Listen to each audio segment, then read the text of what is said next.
Ever since Louis Pauwels and Jacques Bergier didactically and scientifically spoke of the mutants, it is obvious to comprehend that a true ideological thoughtfulness was produced in the intellectual world. It is unquestionable that this theme about mutants is something unusual, unexpected. Therefore, it is urgent to elucidate, to clarify, to illuminate in a meticulous way this intriguing subject matter. Hence, delving within this vitally important subject matter, we can clearly discover two types of mutations. We will give the classification of favorable mutations to the first type. We will give the classification of unfavorable mutations to the second type. Mutation is removal, change, alteration, variation.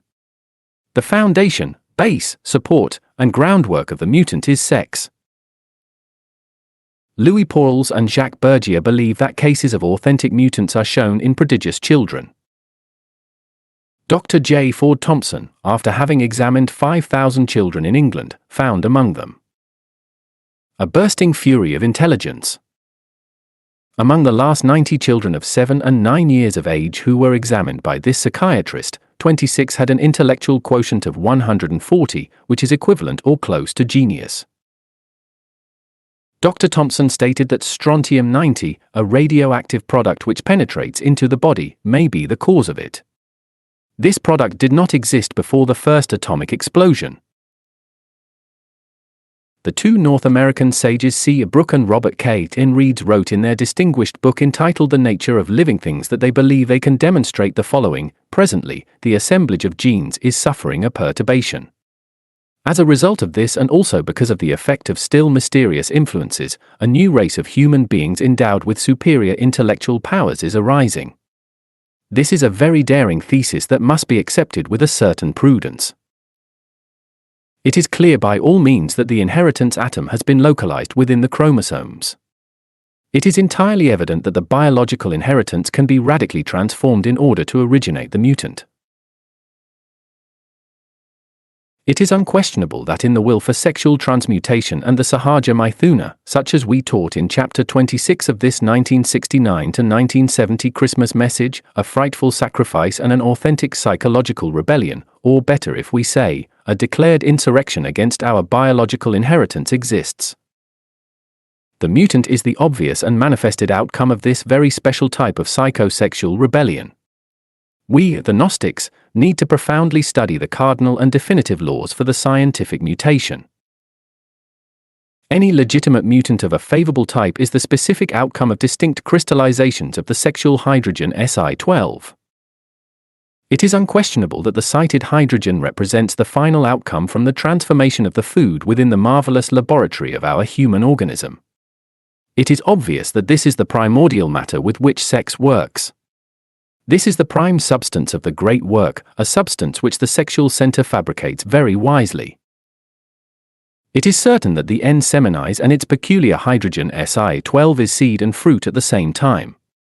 To transmute this portentous hydrogen, in order to give to it an intelligent crystallization on a second superior octave, actually signifies to create a new life within the existing organism, to give an evident form to the astral body or sidereal body of the alchemists and Kabbalists. The Master G stated, "You must understand that the astral body is born from the same material, from the same substance, from the same matter, where the physical body is born. The only thing which is different is the procedure. The whole physical body, all of its cells, as a way of saying, remain impregnated by the emanations of the matter, which is Si12. Therefore, when these have been saturated enough, then the matter Si12 starts to crystallize." Then the cited master added, "The crystallization of this matter constitutes the formation of the astral body. The transition of the matter Si12 into a condition of emanations and into the gradual saturation of the whole organism with these emanations is what in alchemy is called transmutation or transformation." The Master G continues, stating, "Precisely, this transformation of the physical body into the astral body is what in alchemy is called the transformation of the gross metals into finer metals, in other words, the acquisition of gold from ordinary metals. The scientific clue for sexual transmutation is in the Sahaja Maithuna taught in Chapter 26 of this book. The homunculi mistakenly called human being is not born with an astral body. It is obvious that this precious vehicle is not an indispensable implement for existing in this physical world, since the human organism possesses a vital base which allows it to live. The astral body is a luxury that very few people give to themselves. An intellectual animal without such a sidereal vehicle can produce the impression of being very intelligent and even spiritual. Therefore, it is easy that in this way he can cheat himself and cheat others. Nevertheless, there is something that the Master Ji forgot. I am emphatically referring to the demon Apopi from the Egyptian mysteries. This demon in itself is the body of desires.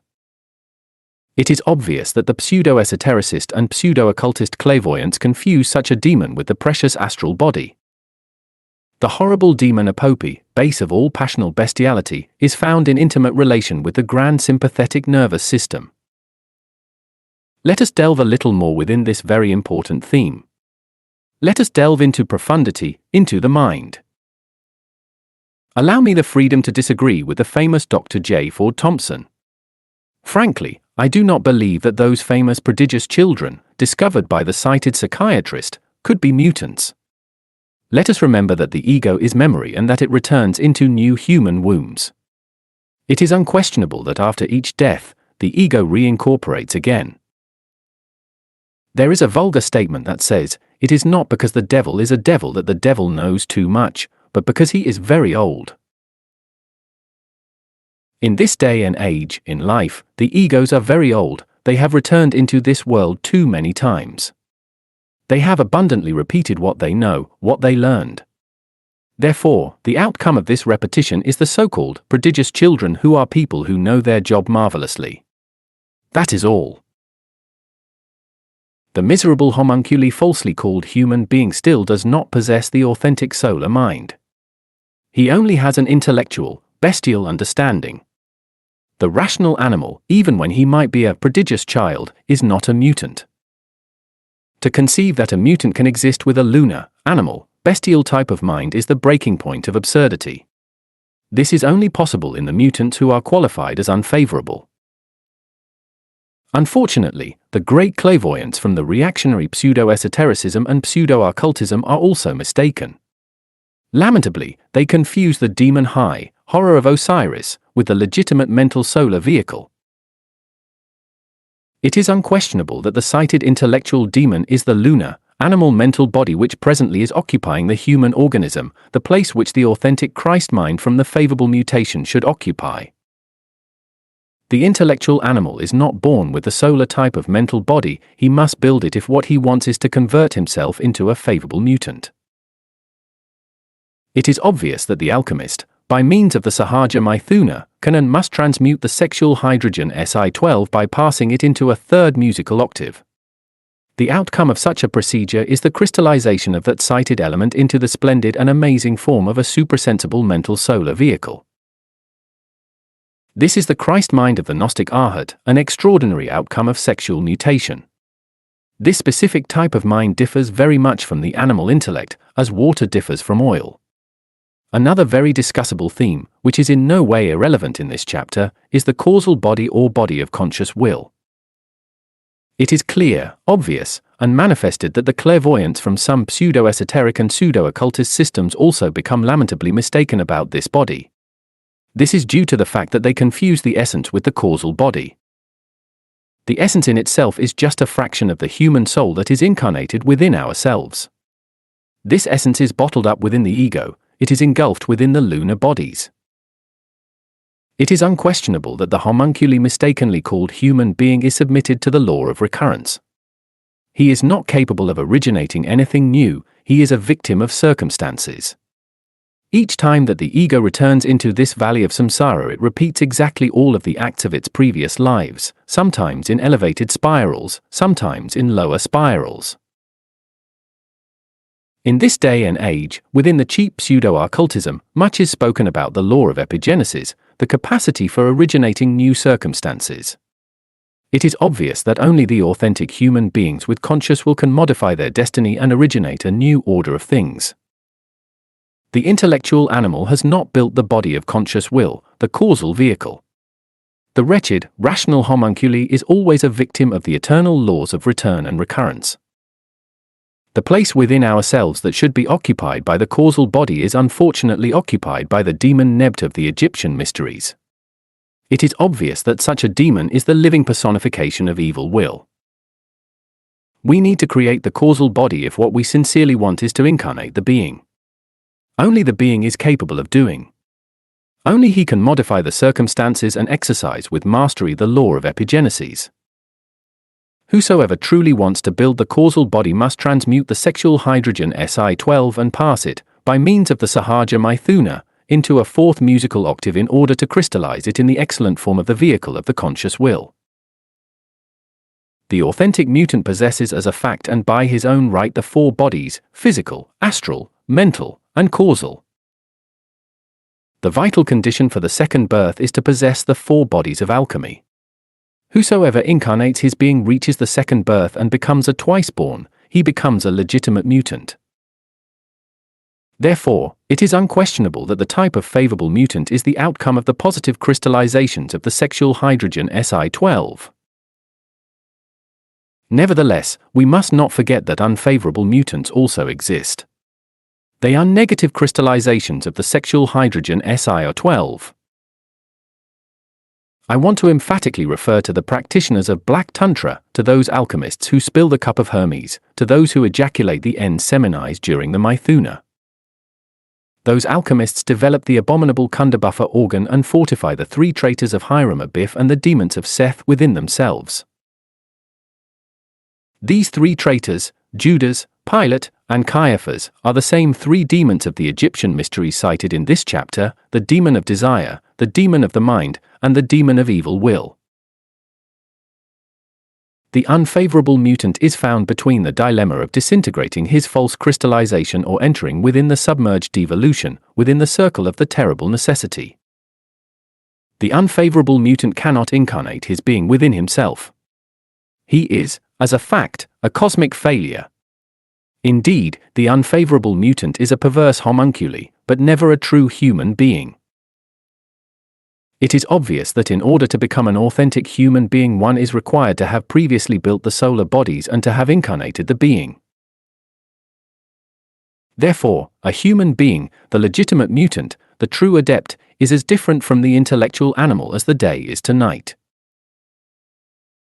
Radioactivity can originate the modification of the genes of certain individuals but can never create a favorable or unfavorable mutant. The protein of the gene, slightly affected, will stop producing, as Louis Paul states, certain acids which are the cause of anguish. Then, we would see the appearance of cynical and perverse people who are not afraid of anything, who enjoy killing. However, these are not mutants, as some authors suppose. The supposition of Paul seems ludicrous to me, that the effects of radioactivity respond to a will directed towards the heights. It does not appear correct to me the concept that the genetic mutation produced by the atomic radioactivity of this day and age signifies a spiritual elevation for humanity. It is obvious that the intensive radioactivity can alter the order of the genes and originate defective embryology. However, such monstrous specimens are not mutants. We do not deny that mutation, change, and variation in a monstrous embryology exists. Nevertheless, the authentic mutant we are studying in this chapter is radically different. The idea that a mutant is born only because of the fact of the fundamental alteration of the gene's protein seems absurd to me. This idea of the mutant is fascinating, astonishing, and formidable. On the side of the Luciferians comes Hitler, shouting, "I am going to reveal the secret to you. The mutation of the human race has already begun. Superhuman beings exist." On the side of renovated Hinduism, Paul stated, "The master of the ashram from Pondicherry, one of the greatest thinkers of New India, Sir Aurobindo Ghose, founded his philosophy and his sacred texts commentaries upon the certainty of an ascending evolution of humanity performed by mutations." We, the Gnostics, emphasize the idea that the birth of the mutant by means of atomic explosions and radioactivity cannot be possible. We do not take this Holy Communion's parchment host. No one can cheat us. We can never accept the dogma of evolution. The mutant is the outcome of a revolution of the consciousness. It is the living product of a psychological rebellion. It seems utopian to me, the extravagant concept from Dr. Louis Wolff, English specialist in infantile sicknesses from London, when he affirms that in such a country 30,000 phenylketonic mutants are born every year. Paul states that these mutants possess genes that he says do not produce in their blood determined ferments which act in normal blood. The cited author continues stating to us that a phenylketonic mutant is incapable of dissociating the phenylalanine. Pauls continues explaining that this incapacity makes the child vulnerable to epilepsy and to eczema. This provokes, accordingly to this cited author, a grey-ashy coloration of the hair and makes the adult person inclined towards mental sicknesses. The mentioned author believes that this phenylketonic race, separated from normal humanity, is the outcome of unfavorable mutations produced by radioactivity. Pauls does not want to comprehend that these sick human specimens are certainly the outcome of the atomic explosions. It is lamentable that they make a mysticism from scientific madness, namely, from atomic experiments, H-bombs, etc. Pauls believes in the possibility of favorable mutations by means of radioactivity from this fatal epoch in which we live. He supposes that this type of positive mutants could, he says, have in their blood susceptible products in order to improve their physical equilibrium and to increase their quotient of intelligence very much above our own. Pauls thinks that mutants like this could carry in their veins natural sedatives that shelter them from the psychic shocks of life and from the complexes of anguish, etc., etc., etc. It is pitiful that this otherwise intelligent author has made a religion from atomic explosions and their radiations. Chapter 33, The Demon High. A long time ago, within an old palace, I found a dungeon. A venerable elder was inside of it. His aureole beard had 13 clusters of hair, his white head had 31 long curls of hair. He was the Ancient of Days, goodness of the goodness, concealed of the concealed, mercy of mercies.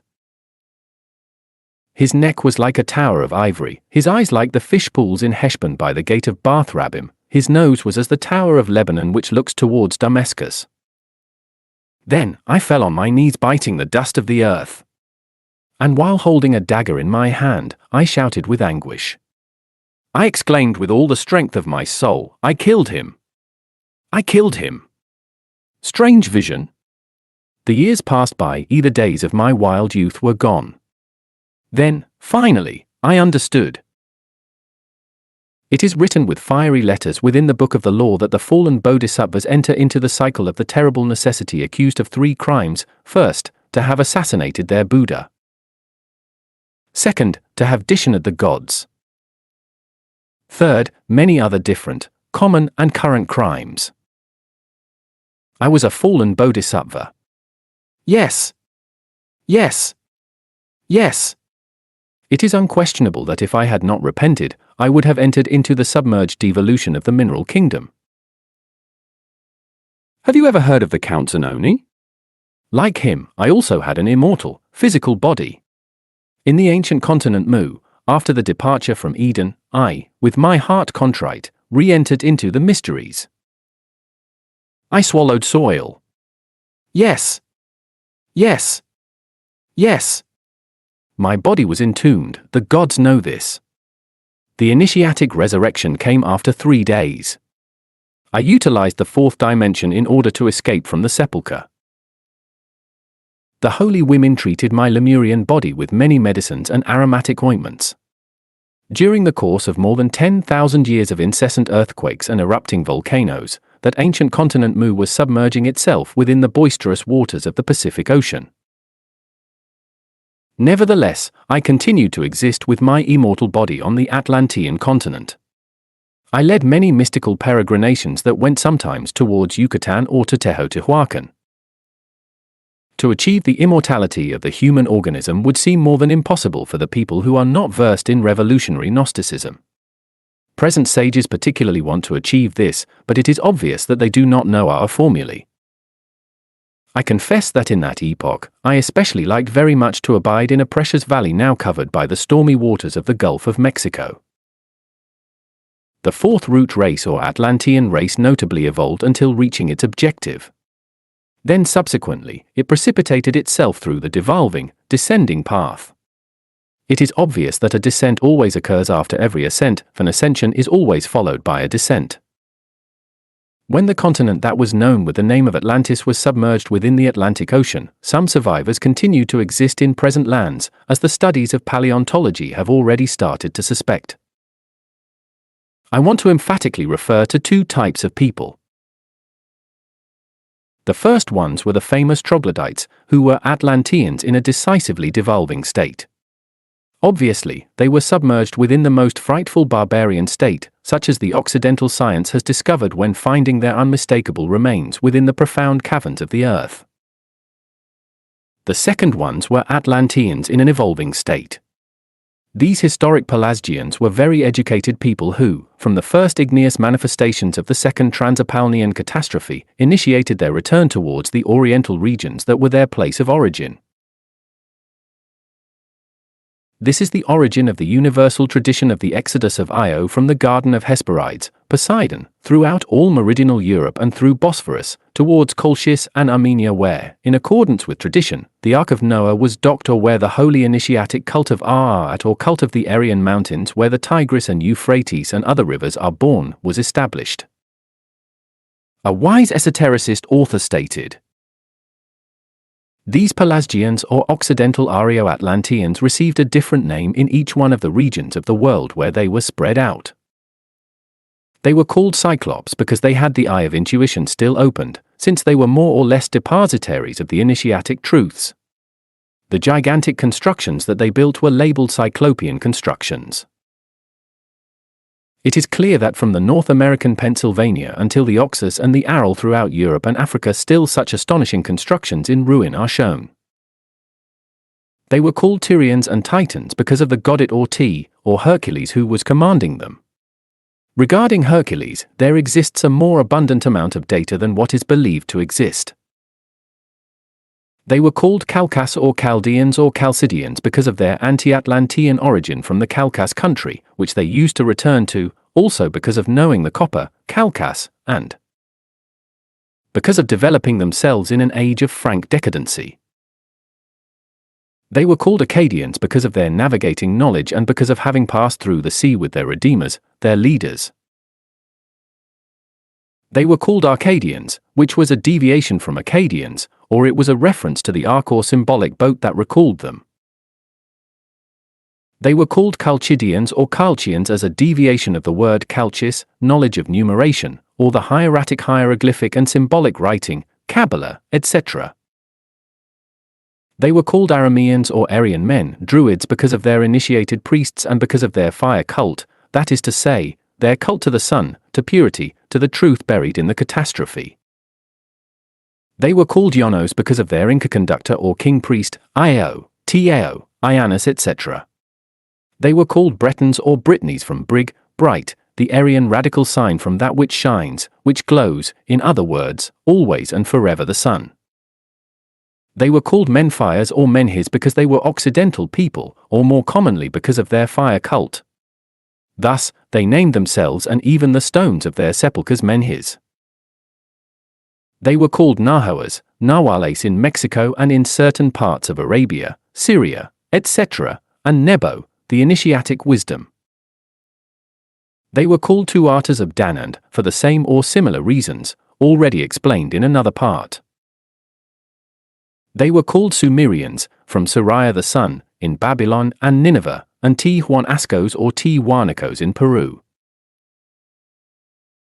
They were called Thessalian primitives, maybe because of the expressed retrocession of their peregrinations. They were called Mynians, because of their colonization in the island of Crete, and Mycenaeans because of other islands similar in Asia Minor and Greece. They were called Germanos because of the god Hermes, Thoth or Odin, Asinians from Erda the Mother Earth. They were called Sabaeans, because of their wisdom in heavenly and terrestrial things. They were called Hemurites or Homerites because of their double Aryan and Atlantean character, origin, from their epoch and country of colonization. They were called Kamites because of their instructor Kam, Jan or Ionos, Hyperboreans because of the regions where the Greeks knew them and because of the White Island beyond the Boreas and because of their most excellent initiatic traditions from the first root race. They were called Xenos or inaccessible ones in the Jin concept, Phrygians from the Scandinavian goddess Phrygia, Juno or Diana Lunas. They were called missios or envoys in order to save the troglodyte humanity from its definitive physical and moral ruin. They were called Taurines because of their Mithraic cult, which gave the name unto the celebrated Armenian mountain range. They were called Phalangians as eternal, peregrines or errant human comets, Curettes and Quirites because of their Quiritarian, Kyries, lance, sunbeam, acts and because of their Couriers or Curias, Aenians or Aeonians because of their Aeneas, Enos, Enoch, Ionos or Noah. It was precisely in the Oriental world, during that brilliant Aryo-Atlantean epoch, when I committed an error similar to that one committed by the Count Zanoni. He fell in love with a beautiful artist from Naples. Thus, the outcome was frightful because he died under the guillotine during the French Revolution. Count Zanoni was an immortal Chaldean. He received the elixir of long life in ancient times, and it is clear to comprehend that sex was forbidden to him. My case was similar. I was an ancient Lemurian with an immortal body. I also fell in the arms of Kundry, that from Hebraic mythology, the woman of antonomasia. Hence, the outcome was the fatal loss of my precious Lemurian vehicle. It is written with characters of fire in the Book of Life that any resurrected master must not return to sex. This is known by the divine and humans. The violation of this great law signifies death. It is evident that my capital error was that I accepted the gift of Cupid at the height of my youth. Therefore, I tell human beings and gods that they should always avoid immortalizing a young physical body. When the civilization of the first Aryan subrace flourished in the central plateau of Asia, I intended to re-emerge. Then, I entered with much humbleness into the sacred order of Tibet. This is how I became an authentic Lama.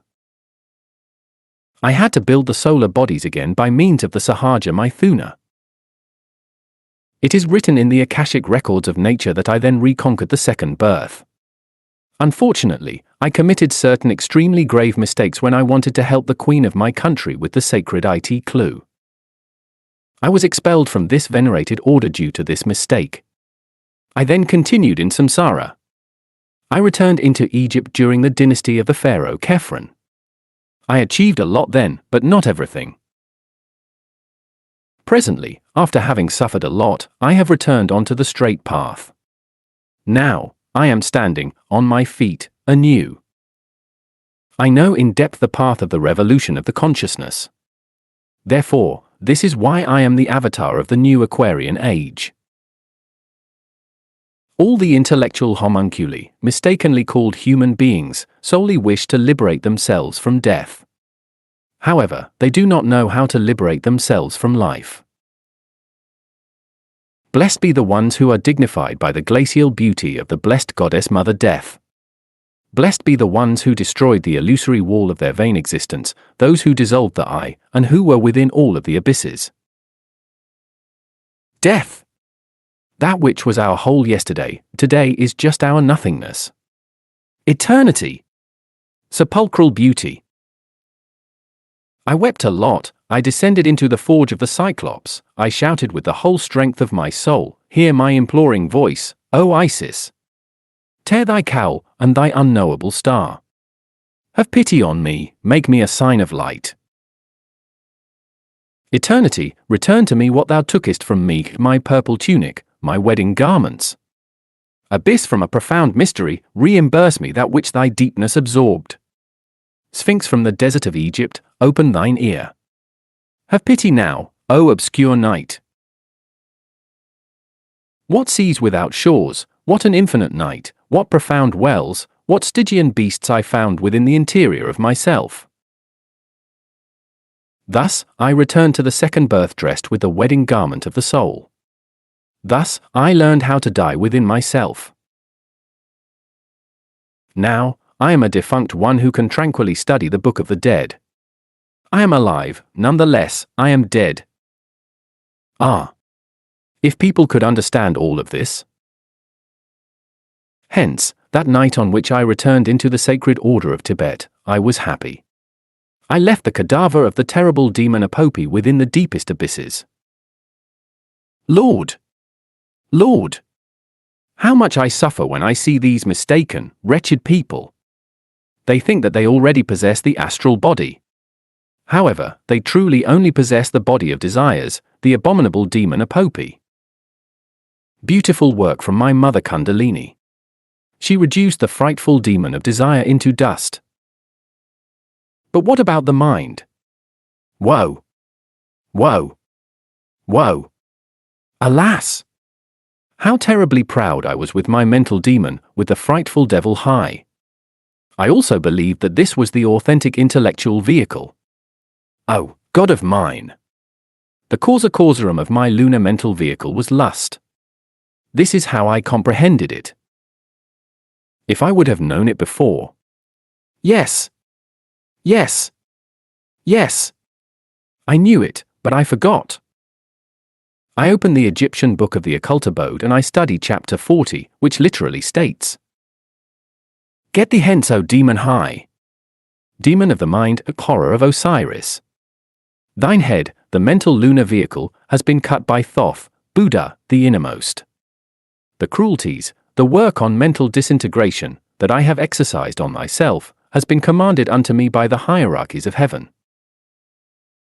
Get thee hence, then, O demon high, thou unto whom Osiris feels horror. Get away from my boat, my life's own ship, blown by propitious winds. Gods from heaven who have demolished the enemies of Osiris, those entities or devil that constitute the ego, watch. The gods from the vast land are subjugated. Away from me, demon Amau, high, the god, lord of the region of the dead, initiates, detest thee. I know thee. I know thee. I know thee. Away from me, demon of the animal mind, do not attack me, since I am pure and I accommodate myself unto the cosmic rhythms. Do not approach me, do not tempt me, thou who comest without being invited. Thou dost not know me, demon, who thinks that he knows everything, who ignores that I conserve the dominion over the enchantments of thy mouth, which speaks grandeur, but does not know anything. Therefore, know this. Although it seems that I am at the shelter of thy claws. In regards to thee, O demon Hazas. The same demon of the mind, behold Horus, the divine spirit of each person, who cuts thy claw, the time. Verily he has been destroyed in Pe and in Dep, the worlds of desire and of the mind, with his legions of demons, devil-is, in the battlefield array. It has been the eye of Horus, clairvoyance, who by studying thee and seeing thee has defeated thee, but with the help of Isis. I reject thee, demon, in accordance with thy advances. I have defeated thee by means of the breath of my mouth, the word. I have defeated thee who tortures the sinners and who devours them, perverse mind. Therefore, give back unto me my writing tablet with all of the accusations which it contains, blasphemous and accusing mind. I have not committed sins against the gods, therefore do not attack me. Take just what I, myself grant thee, the death which thou deserves, the abyss. Do not take me with thee. Do not devour me. Since I am the Lord of life, sovereign of the horizon, an already Christified being. So, this is how, by intensely working and by supplicating Isis, my divine mother Kundalini, I finally achieved the disintegration, the reduction of the terrible demon high of the Egyptian mysteries into cosmic dust. Such a perverse demon is the very same mental body that many authors wrote about, namely, Leadbeater, Annie Besant, Max Heindel, Arthur Power, etc. Frankly, I do not blame those authors, since they did what they could. Wretched ones. They suffered a lot. Nevertheless, we, the brethren of the Gnostic movement, have to delve into the root of all these things, and this is not a crime. Jesus the Great Kabir stated, "Suffer little children and forbid them not to come unto me, for of such is the kingdom of heaven." Matthew 19 verse 14. It is urgent to reconquer the infancy in the mind, in the heart, and in the sex. To intend such a reconquest without previously eliminating the lunar mental body, demon high, would be an absurdity. Such an intellectual, animal vehicle is a granulated Luciferian fire. It is obvious that the origin of the animal mind was lust. The most tremendous ordeal was also the decisive one. One given night, my own innermost God, by placing a crucible filled with liquid mercury on the floor, intended to verify an alchemical transmutation, but because there was no fire under the crucible, it is obvious that he failed in his intent. Then, he made me to understand that he needed to perform such an alchemical operation with the purpose of crystallizing a new, extremely subtle organism. I believed that maybe it was related with the creation of the famous Sambhogakaya, that in accordance with some high initiates, it is stated that it has 3 more perfections than the ineffable vehicle of the Nirmanakayas. Well, I am a Nirmanakaya, and it is clear that by having the possibility of possessing the precious vehicle of the Sambhogakayas was something extremely tempting for me. I have failed in this operation because of the lack of fire, said my real being unto me. Then, he added, give me a match, spark, ember or flame. I understood that I should perform a work of sexual magic. This left me perplexed, confused, astonished. Yes. But is it perhaps licit for a twice-born one to return into the flaming forge of Vulcan? What is this? What? What? It is clear that I did not fail in this ordeal. That night other adepts were submitted to the same ordeal. Some of them failed, others did not fail. The fact that the very innermost God submits oneself to ordeals is certainly rare and astonishing. By all means it stands out that the beloved one wants to be sure of that which he possesses. He needs a diamond soul, Vajrasattva. The reception in the temple was formidable. The venerable Ancient of Days, my monad, and I, wretched suffering soul, grasped with our right hands, he the scepter and I the cross. Both of us entered into the sanctuary revested with our sacred vestures. I knew that I had assassinated this elder, but he had resuscitated within me. The king is dead, long live the king. Nevertheless, I was not the one, wretched soul in pain, who had assassinated the Ancient of Days. The 3 traitors, Judas, Pilate, and Caiaphas killed him. Yes. Yes. Yes. However, it is obvious that Pilate always washes his hands. How horrible is High, the demon of the mind! Thus, inside the temple and in front of the altar, the elder of all ages and I were praying. The elder placed very close a Buddhic bowl filled with coins. These coins in themselves are capital of good deeds. It is clear that my good deeds were enough in order to pay the old and to acquire forgiveness. The final festivity was marvelous, portentous. This was performed in a splendid hall. The host was a glorious master of the White Brotherhood. Some trees within that precious hall were crowned with laurels. Though small bushes were looking very beautiful in their pots, they were standing out within that hall. All the guests arrived with funeral attire and with very much respect, since they had to celebrate the defunct's festivity. The horrible demon High had died. Therefore, this deserved a festivity. Soon that hall was filled with people. I greeted many guests. The hostmaster welcomed many others. The delightful music and the tables filled with people gave to the place a very special note of cosmic happiness.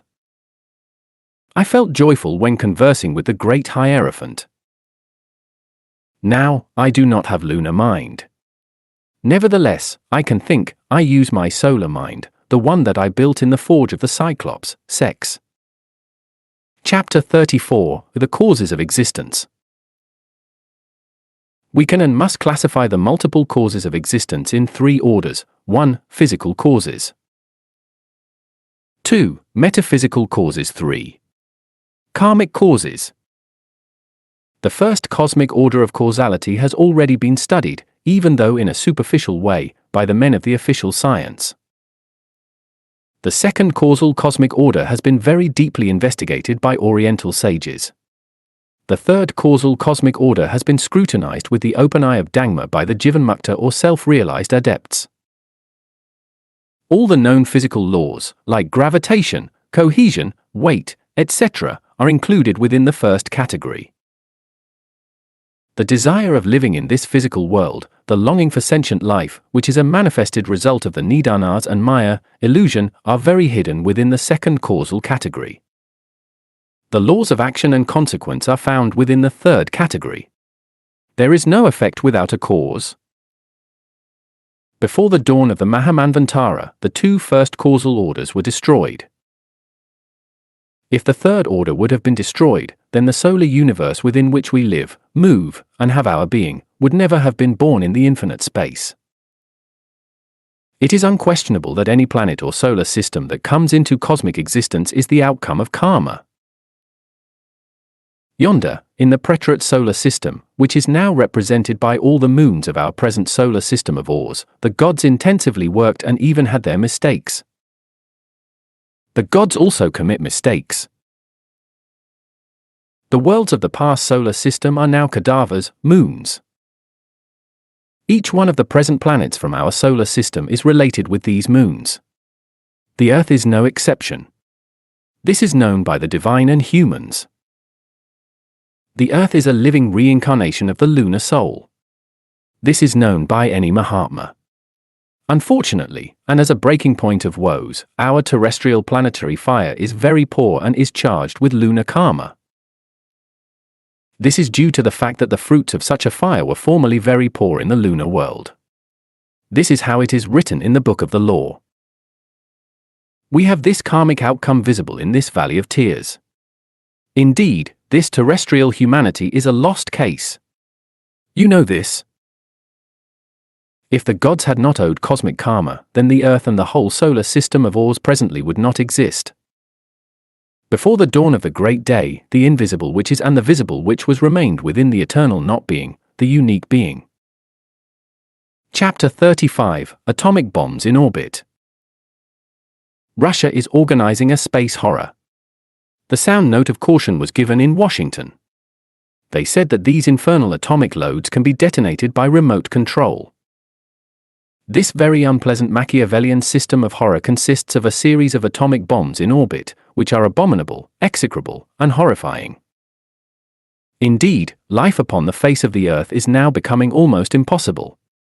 Now, the evil of the world overflows and has reached to heaven. Indeed, this is not a very beautiful intention from the Kremlin, which is to place in motion their monstrous program denominated fractional system for orbital bombing. The dreadful SFOB bombs indeed are neither a beautiful caress or a demonstration of love for this wretched suffering humanity. Once in orbit, those nuclear bombs would be placed at a very low height, about 160 kilometers above the Earth, and it is obvious that before they could complete their first circuit, they would be detonated by remote control against military objectives and defenseless cities.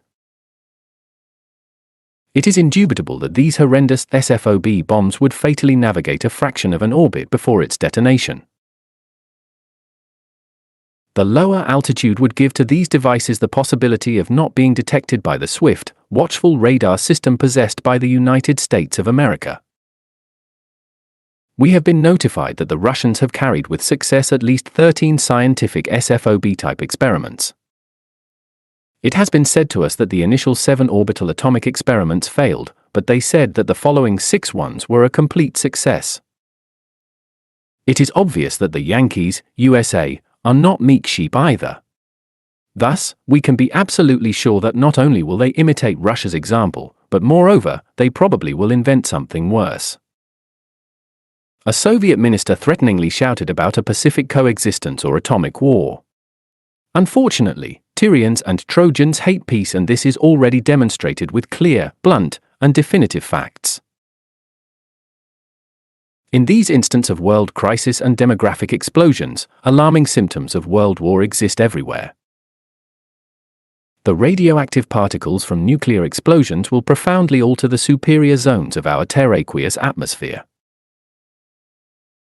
It is obvious, this is known by any scientist, that such zones constitute something like a supreme filter for the solar rays. When such a marvelous filter is completely altered by the filthy nuclear explosions, then unquestionably, the atmosphere will not be able to filter, analyze, and decompose the solar rays into light and heat. Therefore, the result will be that we will see the sun black as a sackcloth of hair.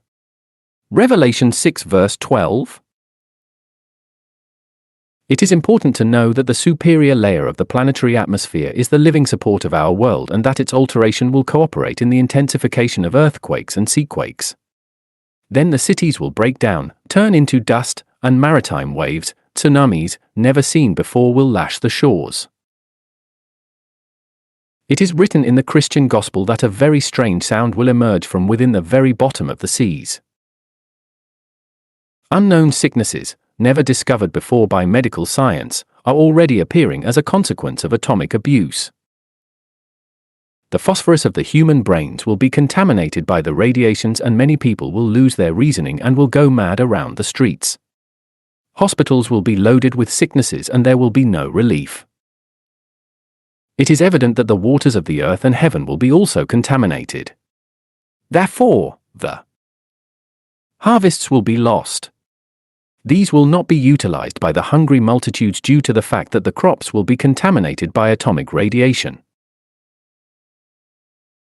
Then, we will see horrifying Dantesque scenes around the streets, and amidst the smoky ruins of this perverse civilization of vipers we will only hear wailing, howling, whistling, neighs, squeaks, bellows, gaggles, meows, barking, snorts, snoring, and croaks. Chapter 36, The Demon Nebt. The Infinite and I were found face to face. The divine clouds from the west were like a horde of formless dogs chasing a cloud of titans. Thus, within that scarlet-purple deepness, ineffable things were shown.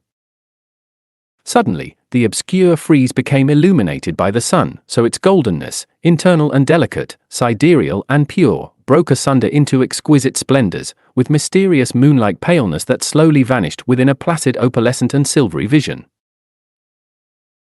Then, I abandoned my dense body, and dressed with the wedding garment of the soul, I entered into the superior worlds. What subsequently happened in those regions of 1001 nights is well known by the gods. I saw myself delectably lying down in a royal nuptial chamber. It was love's hour. Thus, all of the waves of rivers, fountains, and sea sung in an ineffable chorus, preluding a rhythm from the Song of Songs.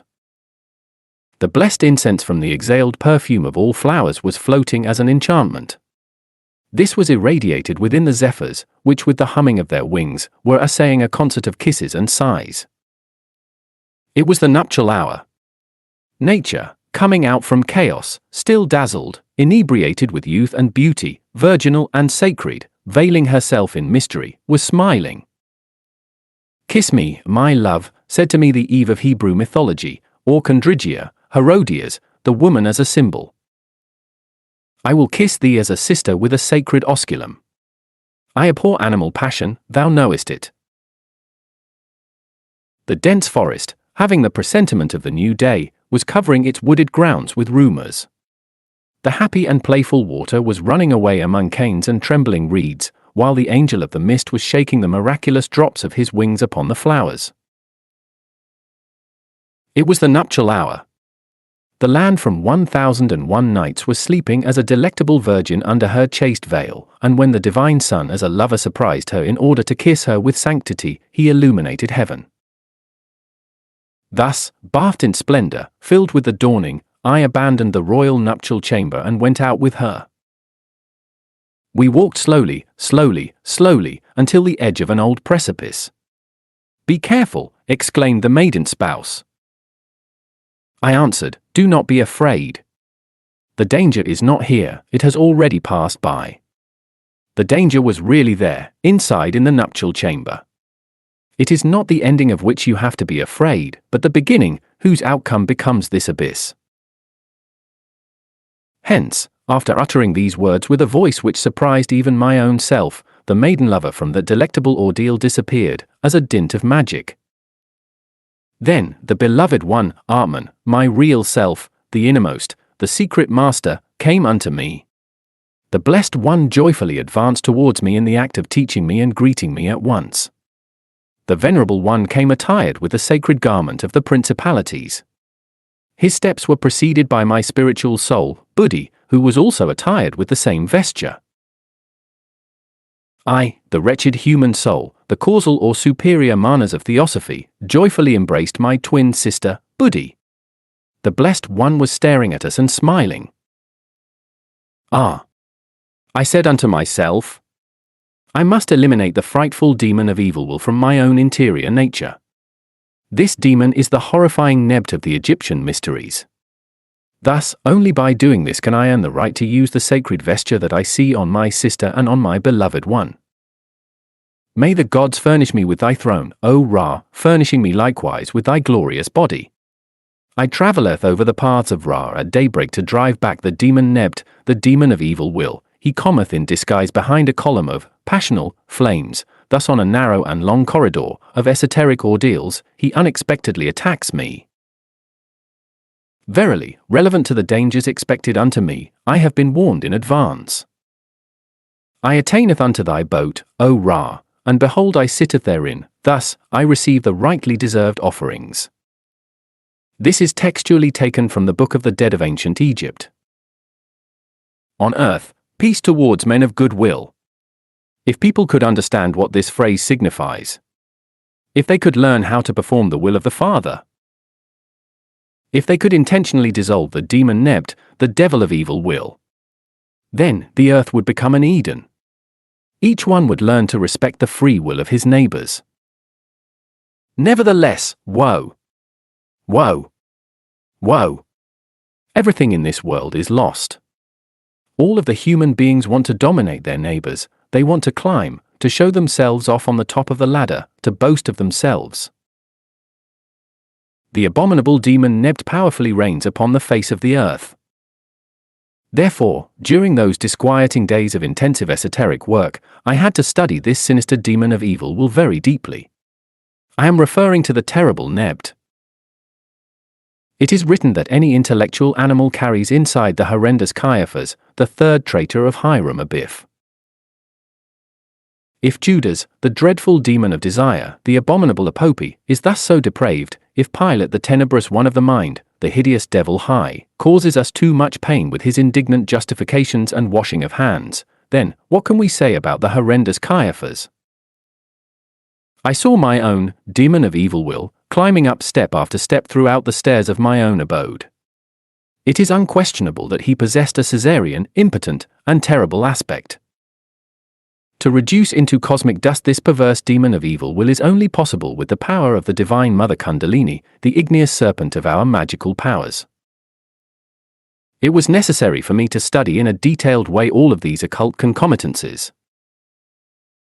To penetrate many times into the region of natural causes, into the world of conscious will, with the evident purpose of investigating mysteries, was urgent for me. Hence, I navigated within the profound chaotic waters of the infinite space and I saw and heard extraordinary things, which for the wretched, rational animals are impossible to comprehend.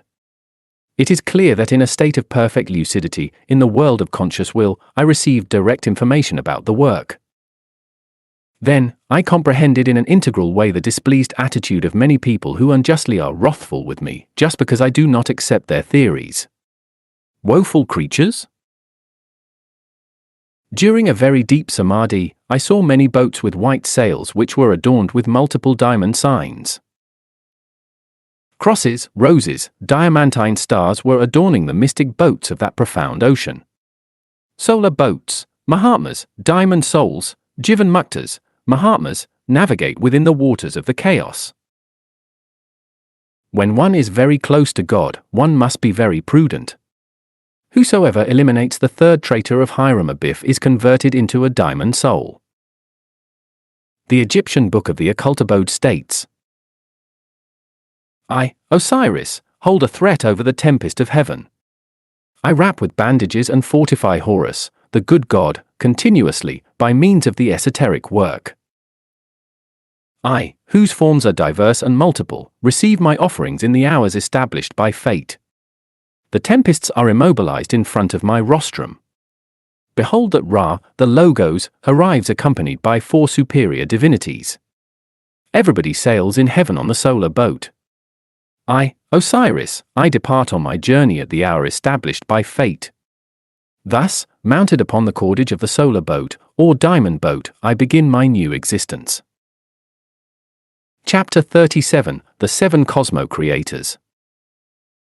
Christic esotericism mentions the seven creator spirits in front of the throne of the Lamb. Therefore, it is important to clarify this matter and to place at once the cards on the table. These seven cosmo-creators are the same Jian Chohans who clearly correspond to the Hebrew Elohim. The cosmic order is the following. 1. Moon, Regent Gabriel 2. Mercury, Regent Raphael 3. Venus, Regent Uriel 4. Sun, Regent Michael 5. Mars, Regent Samael 6. Jupiter, Regent Zachariel 7. Saturn, Regent Oriphiel. It is unquestionable that the jhanis successively watch each one of the 7 rounds and root races of our planetary chain. It is obvious that each one of the 7 emanates from himself his own human soul, that is to say, his bodhisattva, when it is necessary. It is indubitable that any one from the 7 can send his bodhisattva anywhere. I, personally, am the bodhisattva of Samael, the 5th of the 7, and any esotericist knows that I am the one who has suffered the most. My real innermost being is in himself an Osiris, Isis, Horus, Iodhev, the heart of heaven in accordance with the Mayan Popol Vuh, Adam Kadmon, Brahma Viraj, etc., etc., etc. Before unfolding himself into the duad and into the triad, my real innermost being is the Pythagorean monad, the unique one, the Buddhist Ornadad, the Ein Sof, En Sof or Chaldean numericon, etc., etc., etc. However, in regards to myself, I am the bodhisattva of the Lord, the innermost. I do not ever pretend to boast of being perfect. My duty is to teach the 5th truth, the 5th gospel, the 5th Veda. It is not necessary to wait for the coming of the 5th round, as many believe, in order for my doctrine to be known. Here you have my doctrine. Therefore, whosoever hears my voice and follows it, I will liken him unto a wise man who built his house upon the living rock, and the floods and tempests came and beat upon that house, and it fell not, for it was built upon a solid foundation. Yet, whosoever rejects my word can certainly be compared unto a foolish man who built his house upon the sand, and the rivers and anguished tempests came and beat upon that house, and it fell into the precipice with a great noise, for it had not a solid foundation. I can never deny that I have been with this terrestrial humanity since the dawn of creation. My Father who is in secret is perfect, but it is unquestionable that I, his bodhisattva, cannot show off any perfections. By no means would I commit a sin of immodesty if I emphatically affirm that I have been a witness of the nightfall and dawning of various Mahamanvantaras, cosmic days. My duty is to give testimony of all that I have seen and heard. This humanity needs with urgency a legitimate orientation. During the Mahamanvantara of Padma or Lotus of Gold, I accomplished in the lunar world a very similar mission to the one that in these instants I am accomplishing on this planet Earth. I taught the Selenites the 5th truth, yet it is obvious that it was rejected by a unanimity of votes. The outcome was death on the cross. It is obvious that whosoever becomes a redeemer dies crucified.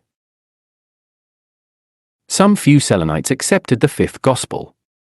These ones, after hard work, became self-realized in depth and converted themselves into angels. It is written in the great book of life that at the end of that lunar apocalypse, a new group accepted the doctrine. Therefore, another planetary abode was given to those repented ones, where presently they are self-realizing themselves. Any Mahatma can verify for himself with his open eye of Dangma that those Selenite multitudes who formerly pronounced themselves against the 5th gospel, presently live in an underground world. They converted themselves into authentic Lucifers. At the end of the 7th round of the lunar chain, the virginal sparks, rays, or divine lightning bolts submerged themselves within the absolute without any self-realization, save some few exceptions. These were the men angels who indeed accepted the doctrine. When the failed virginal sparks submerged themselves within the uncreated light of the abstract absolute space, they radically abandoned their tenebrous ex-personalities who were violently precipitated through the devolving path. It is obvious that such sinister ex-personalities or Lucifers continue devolving, going backwards, descending into the infernal worlds. They slowly descend throughout the animal, vegetal, and mineral stages. Only the second death can liberate these souls. Thus, they can eventually restart the ascension from the mineral to the human being. It is then absolutely false to asseverate that at the end of a Mahamanvantara, cosmic day, all of the living beings attain the state of parinishpanna or absolute perfection. Yon grub, radical perfection, is never the outcome of the evolving mechanics. The revolution of the consciousness is another thing. However, this is an unpleasant thing for everybody. You know this.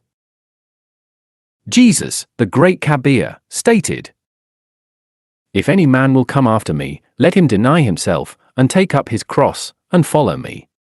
Matthew 16 verse 24. To deny himself signifies to dissolve the pluralized I. To take up his cross, which by itself is 100% phallic, factually signifies a sexual crossing, to work in the flaming forge of Vulcan with the evident purpose of achieving the second birth. To follow the intimate Christ signifies sacrifice, to be willing to give even the last drop of blood for this suffering humanity. So, the end of a Mahamanvantara does not include the realization of the innermost self of all creatures. Therefore, while holding my hand over my heart, I can tell you that it is very difficult to find self-realized people. We, all of the human bipeds, are more or less demons. To stop being demons, to convert ourselves into something different, distinct, is something that corresponds to the mysteries.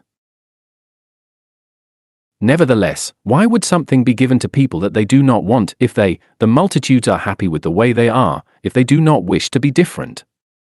Therefore, neither the evolving mechanics, nor even the twilight of the Mahamanvantara could compel them to be distinct. The radical change, the realization of the innermost self, is the outcome of a series of frightful super-efforts performed on and inside ourselves here and now. Therefore, to achieve a radical change, a definitive transformation, is only possible based on tremendous self-efforts. It would be an absurdity to suppose for even a moment that the in-depth change, the authentic interior self-realization, could be the outcome of an involuntary and mechanical way, as the fanatics of the dogma of evolution think. So long as a human being does not achieve the state of anupadaka, it is absolutely impossible for him to experience the nature of parinirvana. The true nature of parinirvana was publicly taught up until the days of the Yogacarya school. However, since then, this doctrine was kept in secret, since it is obvious that the rational homunculi are not prepared in order to comprehend it. Chapter 38. Cancer. What is cancer? We answer this question by emphasizing the idea that it is the disorderly and anarchical development of the cells of the patient's own organism. Is cancer contagious? The scientific experiments made in the Institute for Experimental Medicine of Argentina were conclusive. The scientists placed sick rats and healthy rats in the same cage. Unquestionably, they did not discover any type of contagion. Rats of different sexes have been placed within such properly controlled experiments and have been found without contagion. It has been stated in the scientific world that rats that were fed with cancerous tumors did not become infected. They affirm that rats that were injected with the blood of a sick animal remained immune, without contagion. Can any type of wound cause cancer? This type of question has an extraordinary importance, from the civil point of view and from the legal point of view, because of the claims that could be made for compensation of work accidents. These claims could be attributed as causes of cancer that any given employee can acquire from a work injury. It is obvious that little wounds frequently repeated in the same place can be the cause of this terrible sickness. Yet, only one wound, even when this is a strong wound, is a decisive NO. For this intelligent scientific conclusion, what was taken into account were the bullet wounds that were produced during the First World War of 1914 to 1918. Is cancer produced by a germ? Official science affirms no, it is not. They emphasize the concept that this frightful sickness is not caused by any type of microbe or germ. Revolutionary, scientific Gnosticism permits itself, with all respect, the liberty of disagreement. We, the Gnostics, affirm the existence of the cancro, the microbe or germ of cancer. Is cancer transmittable? It is obvious that the official science, after many experiments, answers with a categorical no. Nevertheless, exceptions exist. For example, cancer was inoculated into a rat which was nourished with a diet poor in copper and low in catalase. The result was positive, the rat became infected. It is indubitable that when this experiment has been repeated, the same results have been obtained. In an opposite experiment, cancer was inoculated into a rat which had been previously prepared with a diet very rich in copper and catalase. The result was negative, the rat was not infected. Official science has discovered that hydrogen peroxide, oxygenated water, particularly increases the catalase and protects against the undesirable development of cancer.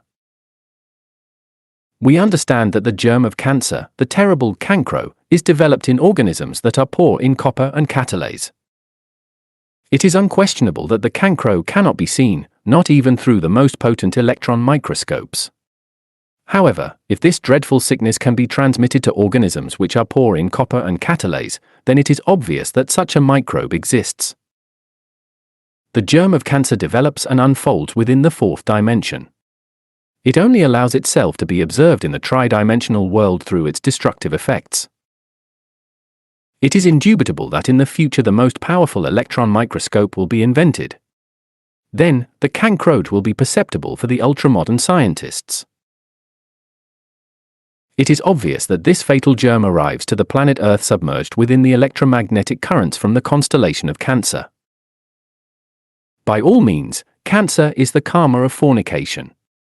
It is obvious that ancient wise men knew in depth this very special type of nemesis.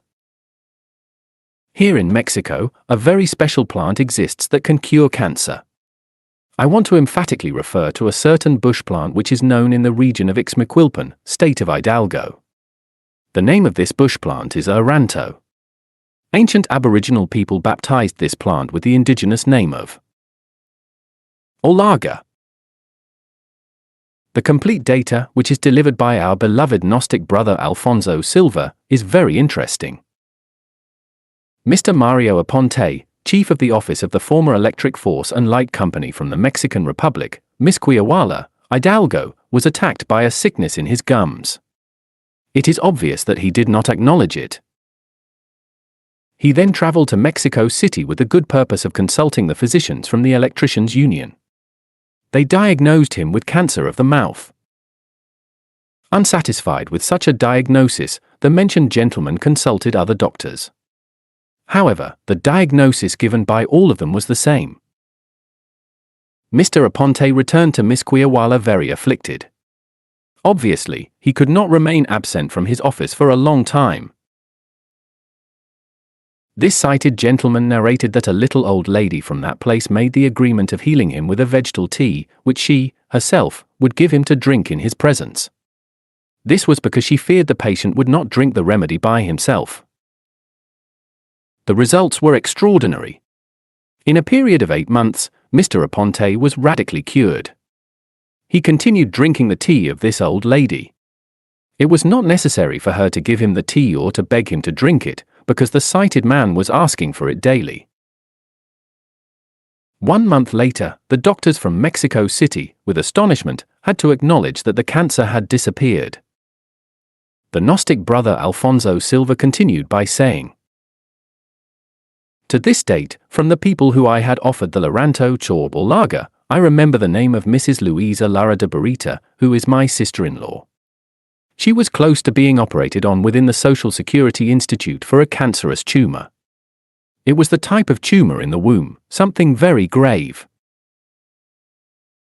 This sick woman became radically healed by drinking infusions of Arantos, and until this date she lives totally cured.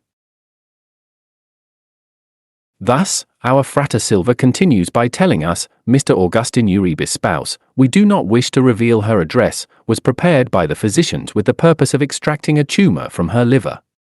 Yet, when they evidenced that this was a cancerous tumor, they immediately stitched her up at once, obviously declaring her a lost case. There was no chance for her, since the doctors found her abdominal cavity filled with cancerous tumors. However, this sick woman was definitively healed with the Lorantos and still lives, thanks to the astonishing virtues of this bush plant. The distinguished physician, Doctor of Medicine Jacinto Juarez Parra from the National University of Mexico, tested the power of this bush plant on a cancerous, terminally ill woman, already without hope. In this case, indeed, it was very difficult and it was not possible to save the life of this sick woman. I think that when the organism is already totally destroyed because of this sickness, every remedy fails.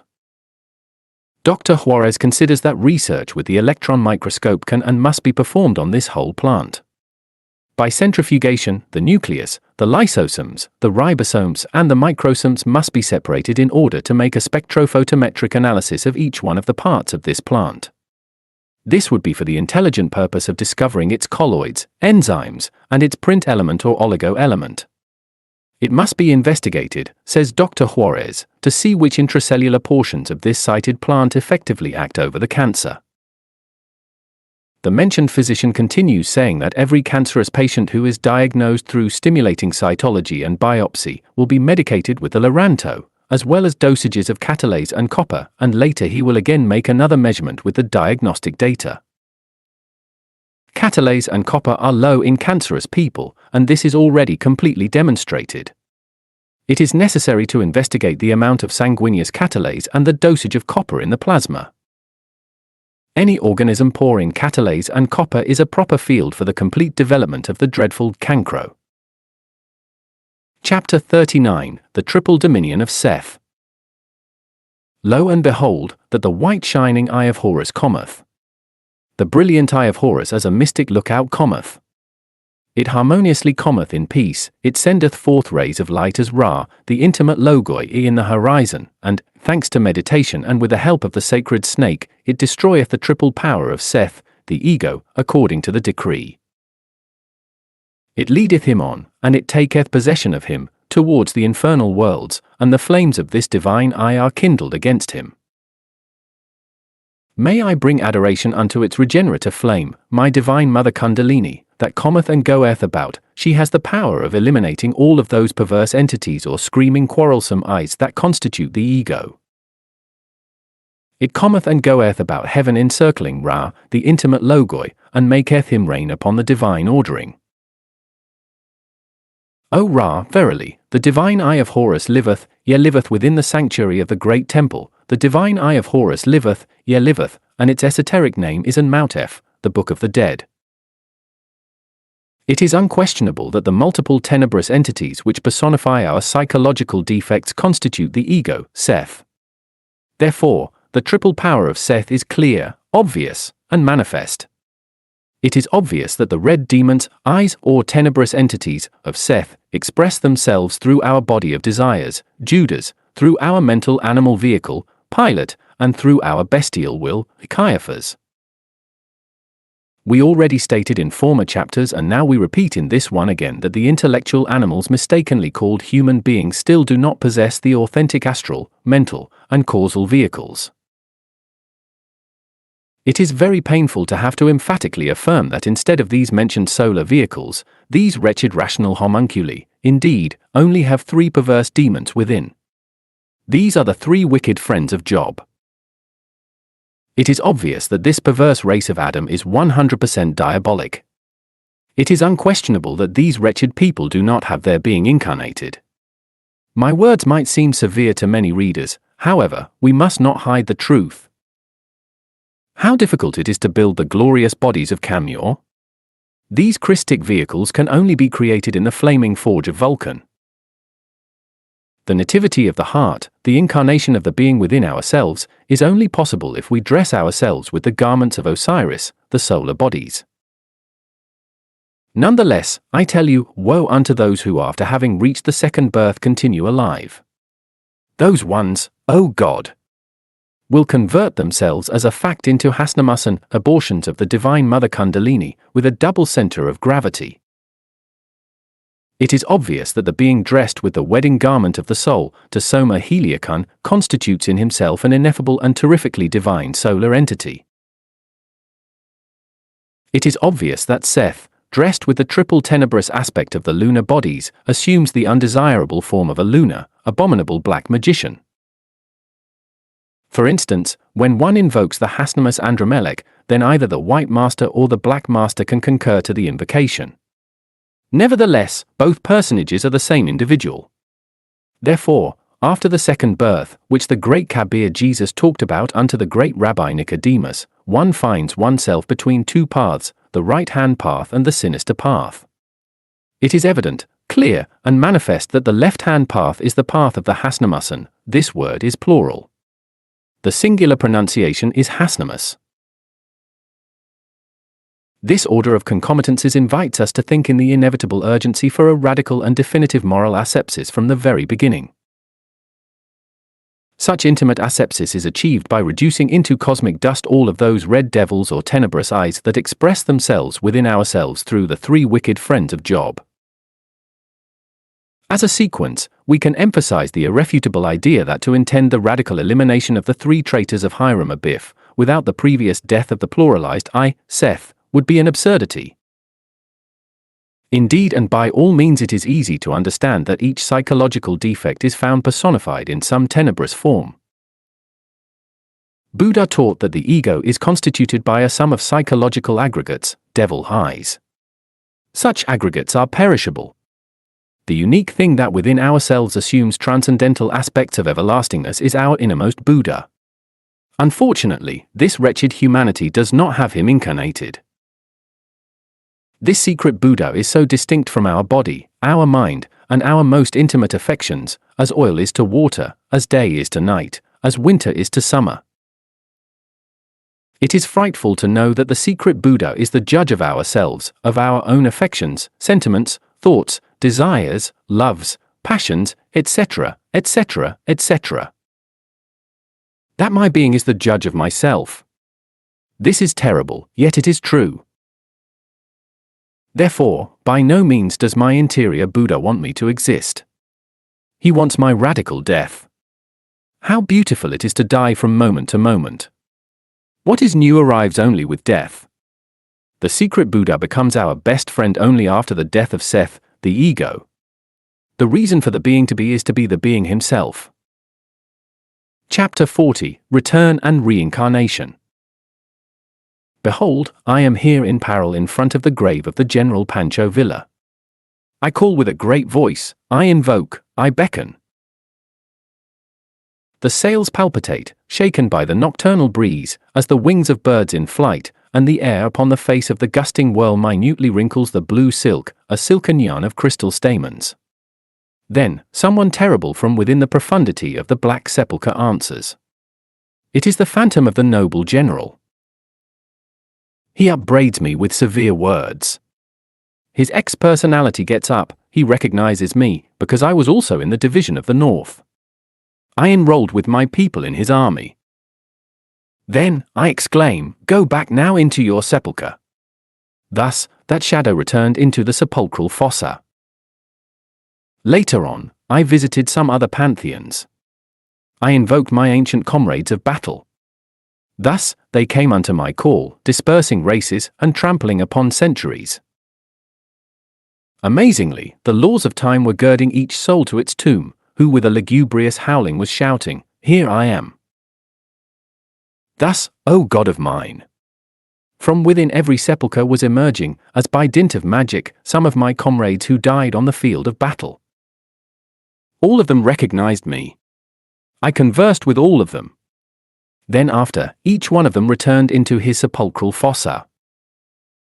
After all of this, I remained meditative. What do the pseudo-esotericists know about this? What do the pseudo-occultists say about this theme? It is obvious that three things go into the sepulchre: the physical body, the vital depth of it, and the personality that slowly dissolves. It is unquestionable that not all goes into the sepulchre. There is something that continues beyond. I am referring to Seth, the ego, the myself. By no means do we exaggerate if we emphasize the correct idea that what survives is a bunch of devils, I'm S. It is obvious that a psychic essence exists within ourselves. Unfortunately, it is bottled up within all of those devil I'm-s. Such devil I-s commonly concur to the spiritualist centers. They then penetrate into the bodies of the mediums and identify themselves. The world gains nothing with those mediumistic, tenebrous experiments. The karma for such mediumistic people is epilepsy in their subsequent lives. Seth, the pluralized I, does not reincarnate. Seth, the pluralized I, only comes back, returns, or reincorporates himself within new physical organisms, that is all. The word reincarnation is very demanding. The doctrine of Krishna teaches that only the gods, devas, divine kings, demigods, etc., reincarnate. Unfortunately, in the Western world, this term has been abundantly abused. In ancient times, in Tibet, the reincarnations were celebrated with great festivities. We need to die from moment to moment if indeed what we want is to individualize ourselves. The pluralized I excludes any type of individuality. By no means can individuality exist where there is the coexistence of multiple entities, I's, who quarrel amongst themselves and who originate within ourselves various psychological contradictions. Therefore, reincarnation is only for sacred individuals. When Seth dies in an integral way, then only the being remains within ourselves.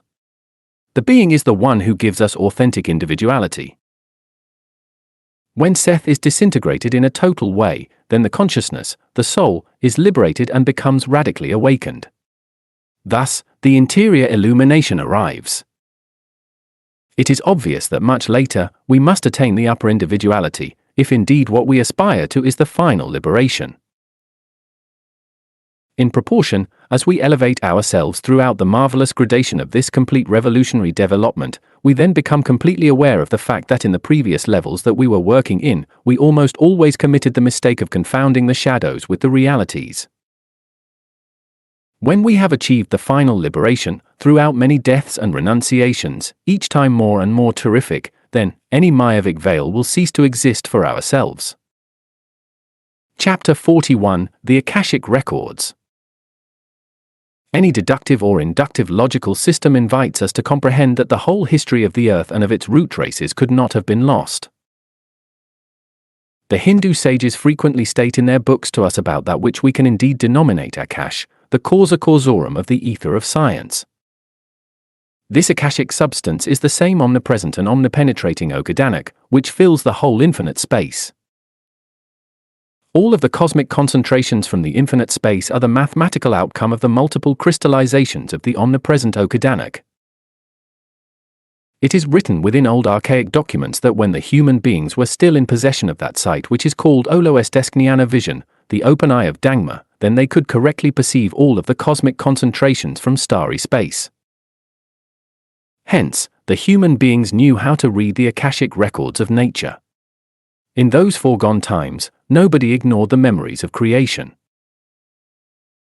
However, when the human beings abused sex, when they ate from the tree of the science of good and evil, their terrestrial visual organ progressively degenerated, thus converting them into that which is called a common and current koritesnokniano, one who has eyes that only see the tridimensional world of Euclid. Nevertheless, upon the face of the earth there still exist some Mahatmas who can study the memories of nature within the records of the omnipresent Okadanak. Any event leaves its living photograph within the Akash. It is obvious that all of our former lives are within those mysterious cosmic records. Electronics is advancing marvelously in these modern times, thus, what we need now is a special device in order to capture the vibratory waves from the past. When such a device is invented, then we will see and hear on the televised screen the whole history of the incountable centuries. This is how the Akashic records will inexorably fall into the hands of the scientists. It has been stated unto us that the FBI of the USA presently possesses a very special photographic camera, with which they can register on very sensible films homicides which were perpetuated many hours or days before they were announced to the authorities. In other words, it is inferred that if the agents of the law arrived at the place of the crime, they can photograph said crime with such a camera, even if this has been committed many hours or days before. Such revolutionary cameras work with infrared rays and an absolute void. We have been informed that the cooling process of its extremely fine lenses reaches the temperature of 15 to 20 degrees below zero. This signifies that the Akashic records of nature are now beginning to fall into the hands of modern sages. It is obvious that if photographs related with past events are now being taken, then in a little while, movies of this type could be filmed. This is how in this new Aquarian age, the men of science will have to recognize the esoteric and occultist affirmations. Chapter 42, Lucifer. We have arrived in this present 1969 to 1970 Christmas message to a very thorny problem. I am emphatically referring to Lucifer Venus, unto whom Isaiah 14:12 offered that ineffable chant of pure mysticism, as follows. How art thou fallen from heaven, O shining star, son of the morning, thou who looketh so brilliant at dawning? How can we indeed comprehend the profound mystery of the rebellion in heaven if we do not rend the veil which covers the Luciferian mysteries? Let us remember the 7 children of inertia from the Egyptian mysteries who were thrown out from Amsmen, or paradise. Let us not forget, beloved reader, the 7 kings of the Babylonian legend of creation, the 7 monarchs of the book of Revelation, the 7 chroniclers or vigilantes from heaven, stars who disobeyed the commands of God, therefore they were tossed out of heaven. So, what can we say about the 7 constellations that the book of Enoch refers to? Oh, God of mine! These ones were lain aside as the 7 refulgent mountains upon which the Scarlet Dame is seated. It is written in the Akashic records of nature that a third of the resplendent host, who are named Jhanis or Arupa, frightfully fell into animal generation. The degradation of gods into demons is not an exclusive myth of Christianity. Likewise, this has occurred with Zoroastrianism and Brahmanism and even with Chaldean esotericism. That the angels of light, asuras, or ahuras, breaths or blowing of the Supreme Spirit, became demons. Why should this be doubted? Is this perhaps a rare thing? Any sacred individual can convert himself into a demon if he falls into animal generation. It is unquestionable that the 3 traitors, Judas, Pilate, and Caiaphas, are reborn inside any sacred individual when such a one falls into bestial generation.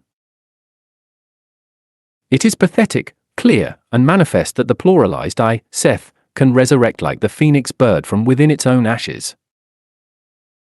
Therefore, the Theagones are not mistaken when depicting those divine logoi as punished for having committed the error of falling into sexual generation after the separation of the Lemurian root race into opposite sexes.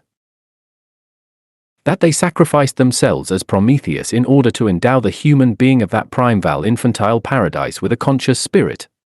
Mendacity. Ignorance. Absurdity. I was a spectator and actor at the same time of the genesis of life. Therefore, in the name of truth, I tell you that there was not such a sacrifice. We, the Lemurians, enjoyed sexual copulation. We fell into bestial generation because of pleasure. It is obvious that this unusual and unexpected affirmation will cause a sound note of amazement onto many readers. However, if the readers know of the doctrine of reincarnation, then they should not become amazed. That a human being was reincarnated in Lemuria? That he remembers his past lives? That he can give an archaic testimony? Well, this is normal. This is neither something rare nor strange. Let us now go a little bit deeper. Gods and devas, ineffable pitris and demigods, were reincarnated in Lemuria. That those divine logoi, that those rebel angels endowed this wretched intellectual homunculi, mistakenly called human beings, with a mental body. It is false, a lie?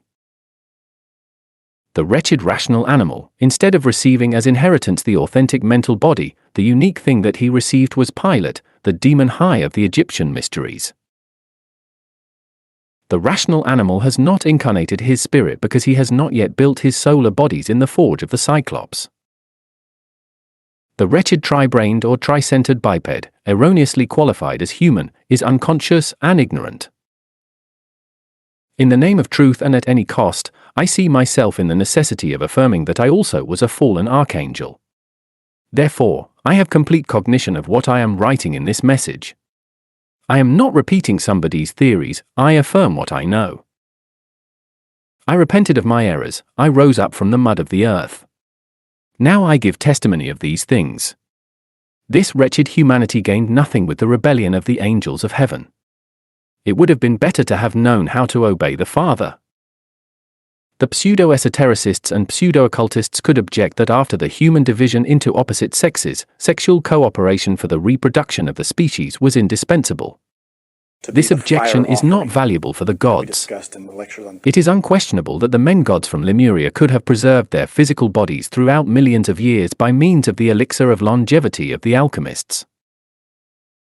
The following is for the acknowledgement of our readers: in some secret places of the world, immortal Lemurians still live. My holy guru, whose sacred name I must not mention, still preserves the same physical body that he had in Lemuria. It is obvious that I, particularly after the downfall in Lemuria, repented myself and returned into the mysteries of that ancient continent. Then, I received the elixir of long life. In the name of that which is the reality, the Tao, the divine, I tell you that I lived with an immortal physical body for millions of years. Disobedience was not indispensable for the multiplication of the human species. It is obvious that such a rebellion was an insentient action. The men angels of the continent Mu could have donated their physical vehicles to the souls of the earth who were coming from the superior animal kingdoms without the necessity of violating the law. It is unquestionable that all the people who live upon the face of the earth are children of Adam and Eve, the original couple, the Lemurian root race, who fell in the Luciferian sin of lust.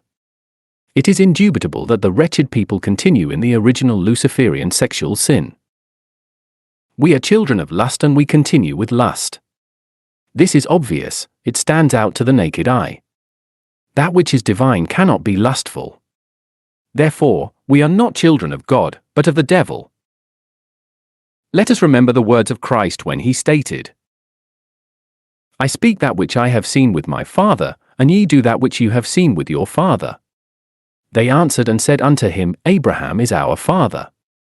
Jesus saith unto them, If ye were Abraham's children, ye would do the works of Abraham.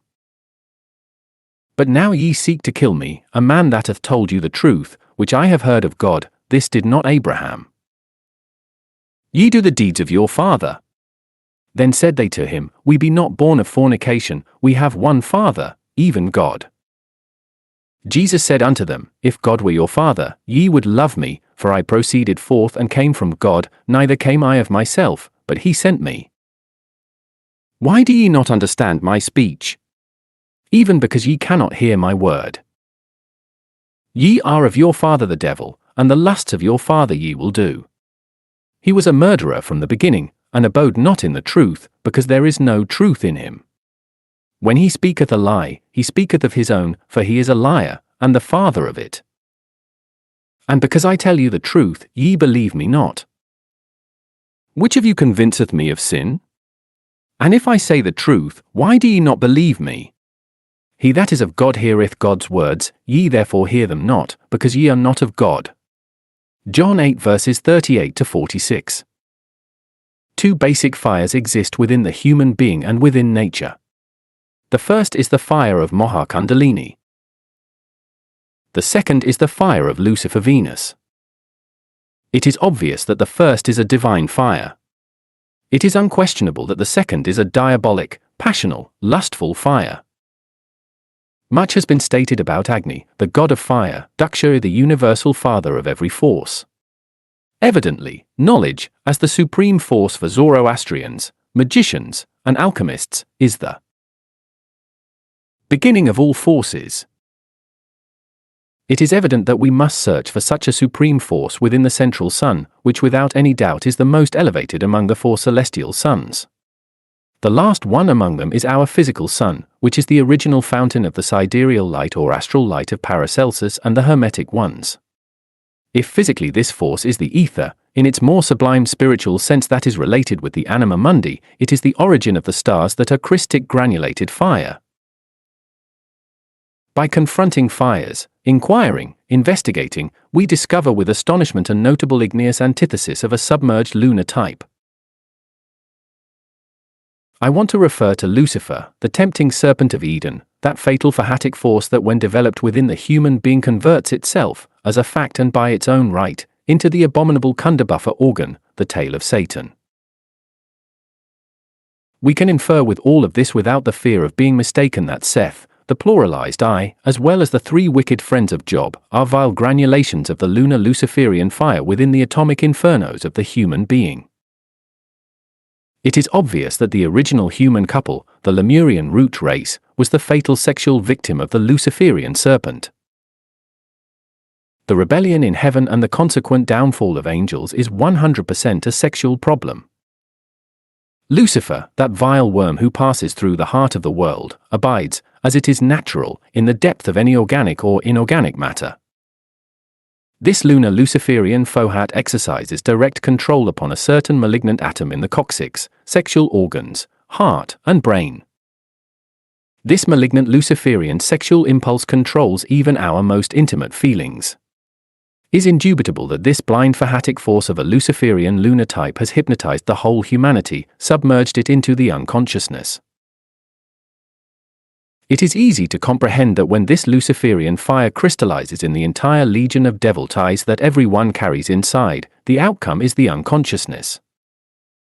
It is obvious that our consciousness sleeps within all of those tenebrous entities that constitute the ego. This is how the Luciferian hypnotic process is developed inside each subject who lives upon the face of the earth. The intellectual animal mistakenly called human being is 99% Luciferian. If it was not for the psychic essence that is bottled up within the ego, then the rational homunculi would be 100% Luciferian. Therefore, we must start from zero and recognize that we are demons, if indeed what we want is to reach the inner self-realization of the being. First of all, we must eliminate the secret Pharisee from our interior nature. Let us remember the words of Jesus. But woe unto you, scribes and Pharisees, hypocrites! For ye shut up the kingdom of heaven, with all of those theories which you have against men, for ye neither go in yourselves, neither suffer ye them that are entering to go in. Matthew 23 verse 13.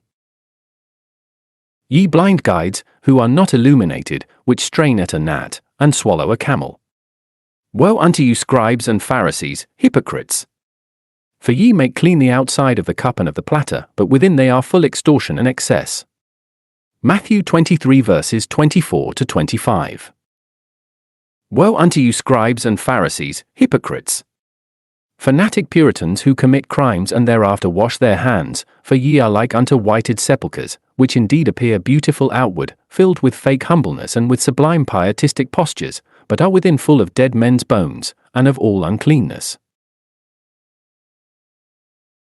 Even so ye also outwardly appear righteous unto men, and you even self-cheat yourselves by believing yourselves to be good and holy, but within, even if you will never believe it, indeed, ye are full of hypocrisy and iniquity. Matthew 23 verses 27 to 28. The Master G commits the mistake of confounding the Kundalini with the Luciferian fire of the abominable kundabuffer organ. He, Master G, even grants unto the Kundalini all of the sinister aspects of the kundabuffer. It is obvious that we need to comprehend and to eliminate. This is already stated in previous chapters. It is obvious that the Kundalini, the igneous serpent of our magical powers, is a terribly divine Vedantic and Jehovistic truth. The ascending fire of Kundalini victoriously opens, within the dorsal spine of the human being, the 7 seals of the Apocalypse of St. John. Devi Kundalini, our divine adorable mother, is the ascending serpent of the spinal medulla canal. She, the divine snake, has the power to eliminate the red demons of Seth. The sacred viper can destroy the crystallizations or granulations of the Luciferian serpent. Therefore, we are before the 2 serpents. The first one victoriously ascends throughout the spinal canal of the human organism. The second one descends, it precipitates itself from the coccyx downwards towards the atomic infernos of the human being. The first one is the serpent of bronze that healed the Israelites in the wilderness. The second one is the tempting serpent of Eden, Lucifer, the horrible python snake that is writhing in the mud of the earth and that Apollo furiously hurts with his darts. Very interesting reminiscences come into my memory in these moments. One certain delectable night, it does not matter which one, while being in that Zen state known as Satori or Samadhi, ecstasy, I joyfully entered through the doors of the temple upon the wings of longing. Thus, as many other seated adepts, I also sat and listened to the delectable chants. What those golden voices uttered profoundly touched even the most intimate fibers of my soul. All of us were then praising the Emperor, the divine monad of every one, who before the dawning of the Mahamanvantara was moving upon the chaotic waters of the infinite space. The spiral, snail shell-shaped stairs conduced upwards to the high floor of the temple. It is obvious that such a spiral ladder ended exactly at the foot of the sacred altar of the Emperor. The sacrarium was gloriously shining upon the most sacred altar, and the fire was burning within its lamp. Some flower pots were marvelously completing such a precious enchantment. It is obvious that the flowers always endow a certain exquisite something, wherever they are. Nonetheless, there was something more, something unusual, a strange set of figures skillfully carved in wood. Such figures were exactly placed in front of the altar, upon that mysterious, divine ladder. It represented, as a fact, a serious inconvenience, a tremendous obstacle in order to arrive in front of the interior Lord. I, then in fight against the third traitor of Hiram Abiff, had to profoundly study the symbolism of those hieratic figures of mystery. They were a variegated and painteresque conjunction of strange wooden beings upon the polished steps of the holy ladder. To concentrate my attention upon such artistic representations was indispensable. The royal art of nature is nothing dead, it has life, abundant life. Let us remember those living pictures seen by Franz Hartmann inside the Gnostic Rosicrucian Temple of Bohemia, Germany. Hartmann, when concentrating his attention upon a Tibetan representation, could see a Mahatma who was riding his vigorous stallion. The Mahatma saluted him from afar, and while smiling, he rode away. This is what the royal art from the White Brotherhood is, something which has life, something precious. Therefore, the attentive reader should by no means be surprised if I tell him that when I concentrated my attention upon such very finely carved exotic figures, they came to life. Even if this seems incredible, since everything is possible in the unknown dimension, when seeing them, I beheld something unusual. In a certainly unexpected way, one of those figures suddenly freed itself. It had the appearance of an elder dressed in an exotic way. The voice of the silence informed me that it was related with the Lord of Time. I was instructed that I must eliminate the useless refuse of the past. I understood everything. Thus, the elder walked holding in his dexterous hand a strange container filled with garbage. I comprehended in depth the deep significance of such an allegory. The filthy reminiscences of the past, the garbage of many yesterdays, must be forgotten. The elder dug a sepulchral fossa in the pantheon of the dead. Then, he buried the useless debris there. It is unquestionable that thereafter, when his symbolic labor was accomplished, the elder returned to his place. Afterwards, another figure detached itself from that strange set. I was instructed that it was Lucifer, who works in time. It was indicated to me that Lucifer achieves the resurrection of the dead by means of memories. Thus, I saw Lucifer walking among the sepulchres of time. He searches for the buried eyes within the dust of the centuries, he wants to turn them to life again. I contemplated him in absorption. How sly Lucifer is! He awakens lustful, sinful memories within oneself, so that the dead eyes he can resurrect. Then, I comprehended in depth the necessity of living from instant to instant, from moment to moment. Alas, O God of mine! The lie is time. Yes! Yes! Yes. However, the being is non-temporal. He is that which is always new. Once this other illustration finished, the Luciferian figure returned to his mysterious place. Then, I concentrated my attention in a most intense way. Thus, I saw something that stood out. It was a fatal flame. It was clear that such a sinister fire assumes a terrible, masculine form. The voice of the silence told me that Lucifer controls the three traitors of Hiram Abiff and the remnants of the ego after his final disintegration. This is how I did understand it. So, I approached Lucifer and I told him that I was his friend. He then laughed at me, and by talking he addressed me and made me to understand that I was his enemy. It is obvious that this diabolic fire did not make a mistake concerning his remarks. Incredible! Even after the I has died, Lucifer continues controlling even the seeds of the ego. What a horror! Remember, dear reader, that the I can also resurrect as the phoenix bird from within its own ashes. Therefore, the rebellion in the heavens was a very complex process of the resurrection of the ego and of the three wicked friends of Job within each sacred individual. It is obvious that the Luciferian fire originated this special type of diabolical resurrection within the psyche of every man-angel of the continent Mu. It is obvious that the men-angels, with the resurrection of the ego and the reviving of the three traitors, converted themselves into authentic demons. In the preceding Mahamanvantara of Padma, or lotus of gold, these ineffable ones from this rebellion had already eliminated Seth and the three traitors. Unfortunately, Lucifer works in time. It is unquestionable that the lunar Luciferian fire has the power of resuscitating Judas, Pilate, and Caiaphas. It is certain that Lucifer Mara, the sexual tempter, can call to life all of those red demons from ancient times, all of those devil is of Seth. Chapter 43, Darkness. Ancient wisdom states that darkness is in itself father-mother, and light is its child. It is evident that the uncreated light has an unknowable origin, which is absolutely unknowable to us. In no way do we exaggerate if we emphasize the idea that the origin of the uncreated light is darkness. The cosmos emerges from the chaos, and light sprouts from darkness.